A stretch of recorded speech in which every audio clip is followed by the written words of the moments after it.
இதை நீங்கள் செஞ்சீங்க அப்படின்னா உங்கள் பிரச்சனைகள் எல்லாம் முடிஞ்சு போயிடும். ஓகேயா? என்ன நடந்துக்கிட்டு இருக்கோ அந்த பிரச்சனைகள் எல்லாம் முழுமையாக தீரணும் அப்படின்னா நீங்கள் அந்த பெண் சக்தி வடிவமாக மாறணும்.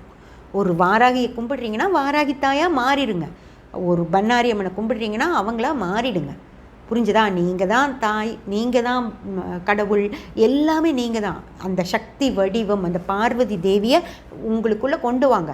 கொண்டு வந்து உங்களுக்கு நடக்கிற பிரச்சனைகளுக்கு நீங்களே தீர்வு பண்ணிக்கலாம். ஓகேங்களா ஃப்ரெண்ட்ஸ்? அதை விட்டுட்டு நான் அம்மா வரும், ஒரு நாள் அம்மா வந்து கேள்வி கேட்கும், நான் டெய்லி நான் கும்பிட்ட கடவுள் என்னை கைவிடாது, நான் கும்பிட்ட சாமி ஒரு நாள் வரும், வரவே வராது. புரிஞ்சதுங்களா? நீங்கள் தான் அந்த கடவுள், நீங்கள் தான் அந்த சக்தி. ஓகேங்களா? நீங்கள் உங்கள் பிரச்சனைகளை நீங்களே தெய்வத்தோட தெய்வத்தை மனசில் வச்சுக்கிட்டு நீங்களே உங்கள் பிரச்சனைகளை தீர்த்துக்க முடியும். Okay friends, தீர்த்துக்கங்க.